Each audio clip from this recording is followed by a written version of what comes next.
Hello बच्चों, ये प्रश्न को देखते तो प्रश्न में दे रखा है अभिकथन हमें दे रखा है 3D Z का स्क्वायर कक्षक गोलाई में सममित है। कारण हमें क्या दे रखा है, सभी पांचों डी कक्षकाओं की आकृतियां एक दूसरे के समान होती है। तो यहाँ पे 5 विकल्प दे रखा है A B C D तथा E। आइए मुख्य अवधारणा की चर्चा करते हैं। मुख्य अवधारणा, तो यहाँ पे हमें दे रखा है अभिकथन दे रखा है और हमें क्या दे रखा है, कारण दे रखा है। तो हमें बताना कि अभिकथन और कारण हमारा सही है कि नहीं। तो यहाँ से अगर हम देखें तो यहाँ पे हमें क्या दे रखा है, कक्षक गोलाई में सममित। तो ये हमारे क्या होते हैं, यहाँ से अगर हम देखें तो जो हमारे गोलाई में सममित यानी कि स्पेरिकली सिमेट्रिकल ऑर्बिटल जो हमारे होते हैं, ये हमारे क्या होते हैं, एस ऑर्बिटल में होते हैं, एस कक्षक, जिनका अगर हम देखें तो ये हमारा कहता है इस प्रकार से होता है। तो यहाँ पे अगर हम देखें तो प्रश्न में क्या दे रखा है, 3D Z का स्क्वायर दे रखा है। तो ये हमारा क्या होता है, नहीं होता है। यानी हम कह सकते हैं जो हमारा अभिकथन दे रखा है, अभिकथन हमारा क्या है, गलत है, यानी कि फॉल्स है। तो कारण अगर हम देखें तो कारण दे रखा है सभी पांचों डी कक्षकाओं की आकृति एक दूसरे के समान होती है। तो यहाँ पे अगर हम देखें दे रखा है कि पांचों डी कक्षकाओं की आकृति, यानी अगर हम देखें तो इसकी आकृति की बात करते हैं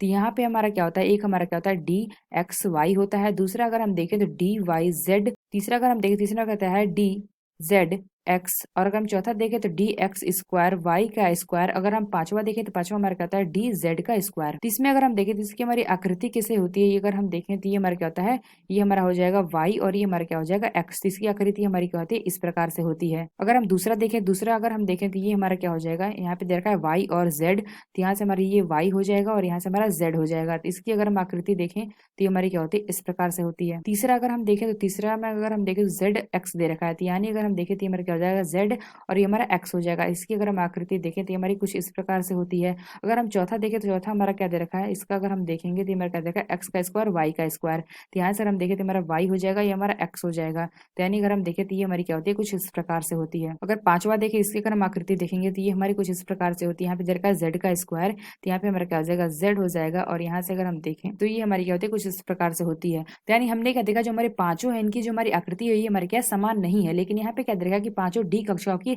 आकृतियां एक दूसरे के समान होती है। तो यानी अगर हम देखें तो ये हमारी क्या होती है, डिफरेंट होती है, ना कि समान होती है। यानी हम कह सकते हैं जो हमारा कारण दे रखा है ये भी हमारा क्या है, गलत है। तो आइए अपने विकल्प देखते हैं, तो कौन सा विकल्प हमारा सही होगा। अगर हम देखें जो हमारा ई विकल्प दे रखा है, A और R दोनों असत्य है, यह विकल्प हमारा सही होगा। तो ऐसा करते हैं आपको समझ में आया होगा। धन्यवाद।